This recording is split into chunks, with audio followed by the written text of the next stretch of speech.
morning, or depending on when you're watching this, good afternoon, good evening, or good night. My name's Ross, and as always told, out of Voice of Radio. So today we need to have a look at what's actually good from Battle Partners. We've had a bunch of preliminary results from over in Japan, and we need to take a look at what's actually good. Now, yesterday I told you about my personal favourite new deck from the set, and that is Mamoswine. And Mamoswine is actually genuinely legit. Now, it's not a top tier deck. It is not the best deck in the format. Mamoswine, I think the best way to put it is the minimum viable deck. Generally speaking, it's played with, remember it does extra damage based on how many stage 2s you've got on the bench. So it's a deck where you really need to kind of pile stage 2s on the bench in order for it to be good, which is not ideal. Its attack for 2 fighting energy does 180 plus 40 more free stage 2 on your bench. So 4 stage 2s on your bench to KO anything. And you generally play it with Pidgeot, which is going to be your search out any card once during your turn. And then Blaziken from Generations, which is awkward because that kind of needs to be in Battle Partners, because Blaziken really is an important part of this Mamoswine deck.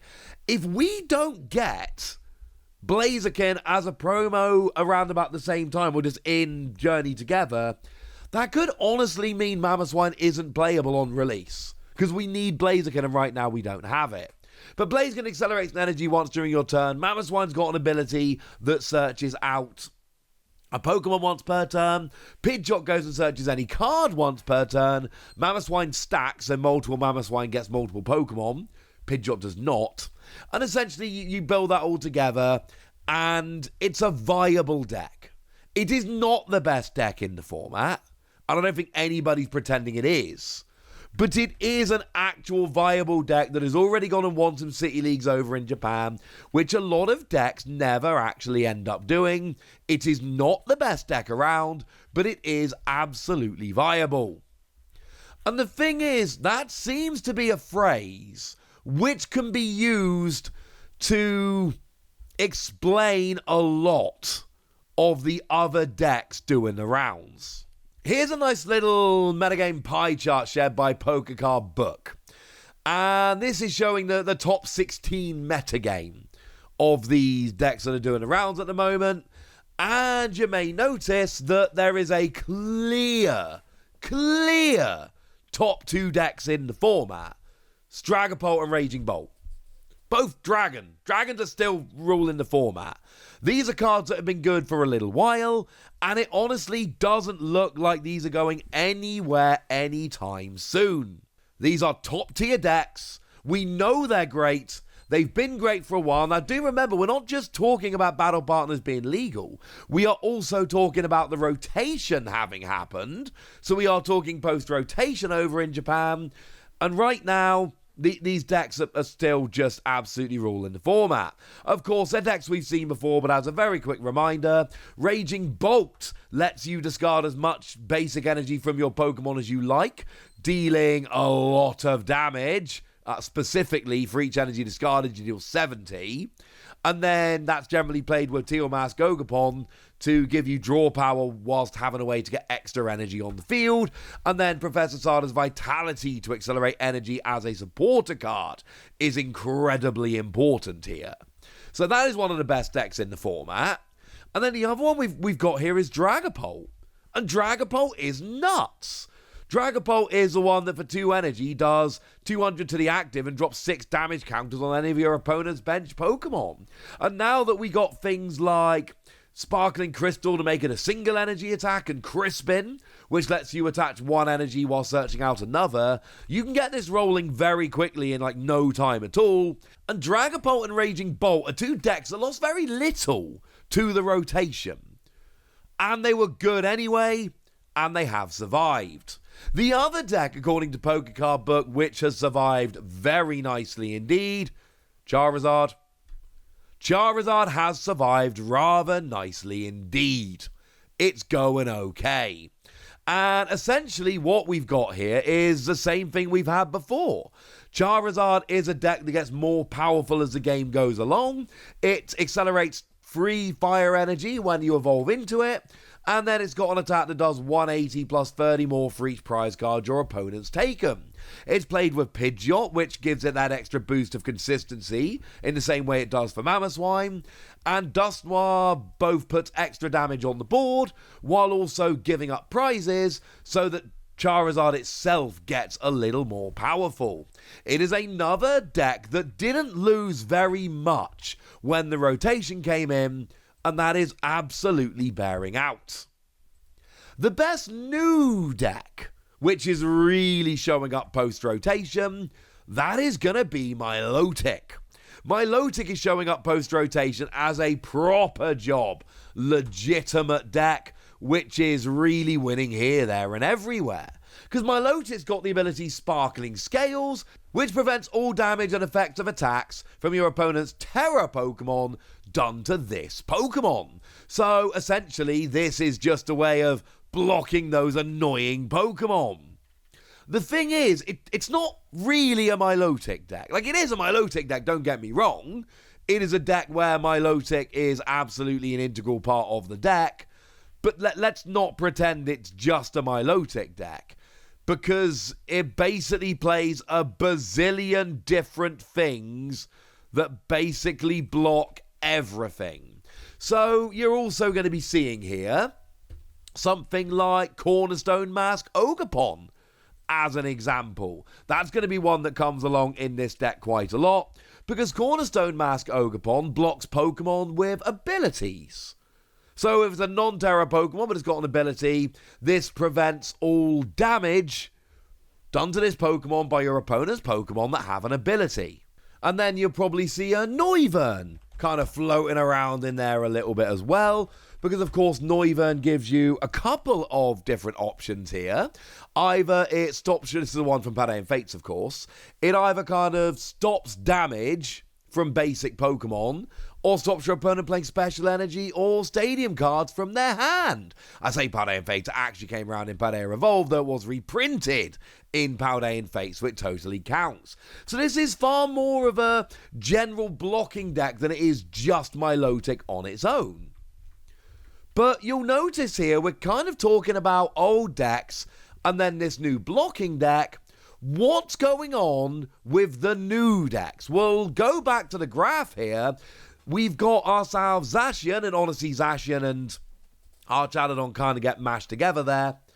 But then you're not really seeing any Iono, or any Lily, or any N here, which is a bit sad.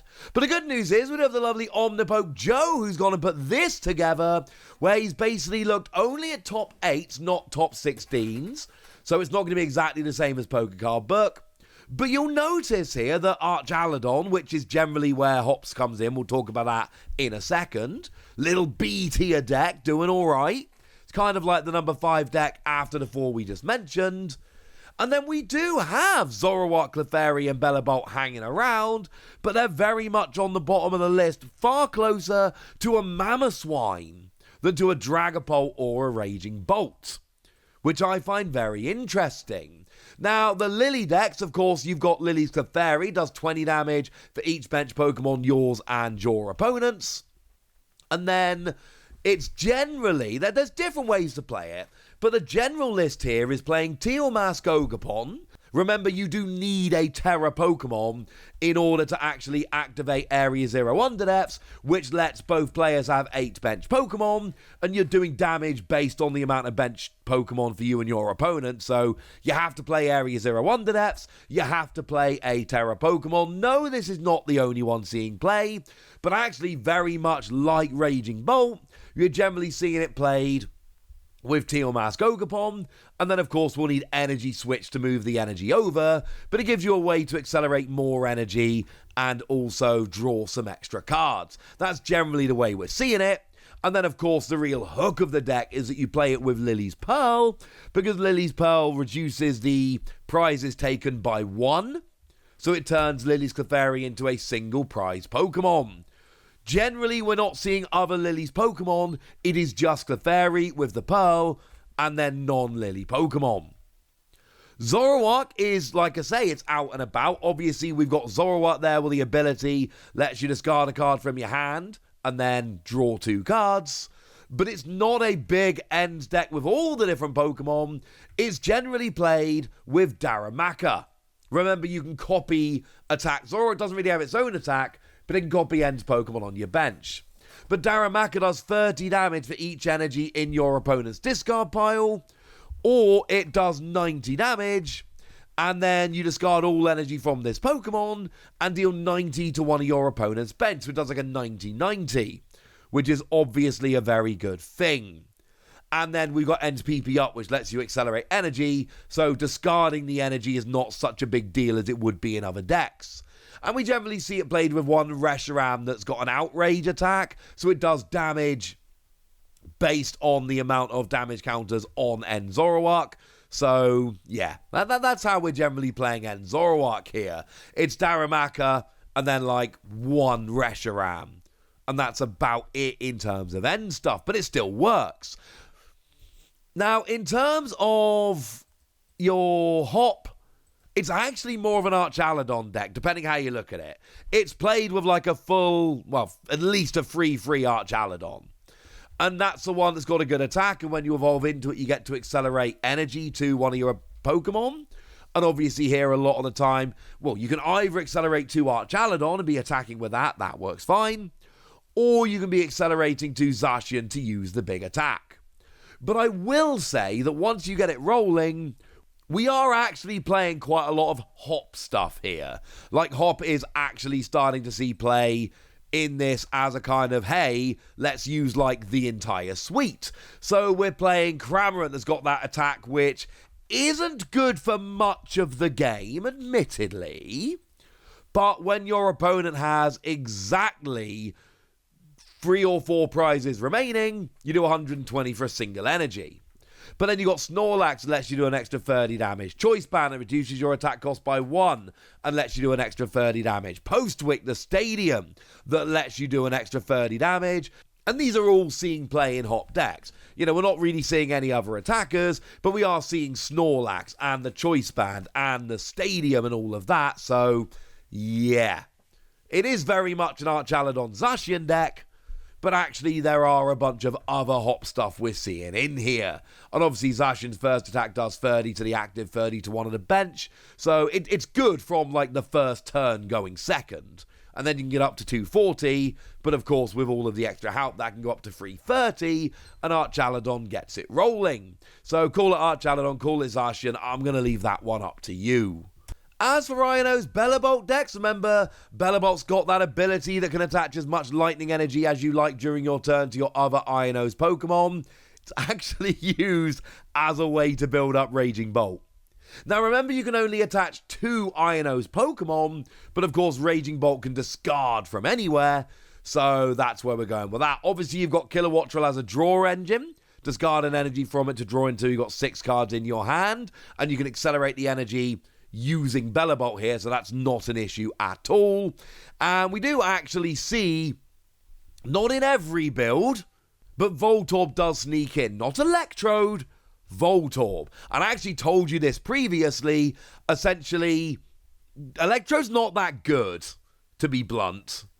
But Voltorb's actually, like, really good.